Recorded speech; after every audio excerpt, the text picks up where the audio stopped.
పంచభూతాలన్నీ చాలా గొప్పవండి.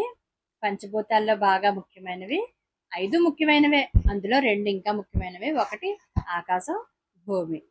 ఆకాశం భూమితో అందంట, నేను నీకంటే హైట్‌లో ఉన్నాను. నీకంటే నేనే గొప్ప అన్నదంట. భూమి అన్నదంట, సరే నేను నీకంటే గొప్పదాన్నే అని చెప్పిందంట. ఎందులో గొప్ప అంటే ఎవరైనా నా మీద నుంచి నెల్లవలసిందే అని చెప్పిందంట. అయితే ఇక్కడ మీకొక కన్క్లూజన్ ఇస్తానండి. ఏంటంటే, ఆకాశం గొప్పదా? భూమి గొప్పదా? అంటే 2 గొప్పవేనండి. ఎందుకంటే, ప్రతి మానవుడు కూడా ఎంత ఎదిగినా, ఎన్ని కోట్లు సంపాదించినా కూడా ఆకాశాన్ని అందుకోలేడండి.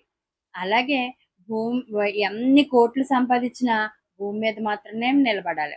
అలాగే మీరనొచ్చు, ఈ రోజుల్లో ఫ్లైట్స్ ఉన్నాయి కదక్క! అందరూ ఆకాశంలో ఎగురుకుంటా వెళ్తున్నారంటే, ఆకాశంలో మబ్బుల్లో ఎగురుతున్నారు కానీ, ఆకాశాన్ని ఎవ్వరు ఇప్పటివరకు ఎవరు తాకింది ఎవరో నాకైతే తెలీదనమాట. మీకెవరికైనా తెలిస్తే కింద నాకు కామెంట్ సెక్షన్‌లో రాయండి.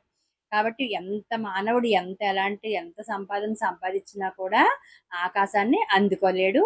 అలాగే ఎలాంటి మానవుడైనా సరే ఎంత సంపాదించినా కూడా భూమి మీదే నడవాలి. తన కారెక్కినా భూమి మీదే నడుస్తుంది. ఈవెన్ దో ఫ్లైట్ ఎక్కి ఊరంతా తిరిగొచ్చినా కూడా, ప్రపంచం అంతా చుట్టొచ్చినా కూడా, ఆ ఫ్లైట్ కూడా భూమి మీదే ల్యాండ్ అవుతుంది. కాబట్టి భూమి గొప్పదా? ఆకాశం గొప్పదా? అంటే 2 గొప్పవే. ఆకాశం లేకుండా భూమి లేదు. భూమి లేకుండా ఆకాశం లేదు. కానీ 2 ఎప్పుడు కలిసినట్టు మనం ఇక్కడ నుంచొని దూరంగా చూస్తే 2 ఎప్పుడు కలిసినట్టే ఉంటాయి గానీ, ఎప్పుడు కలవ్వండి. Thank you.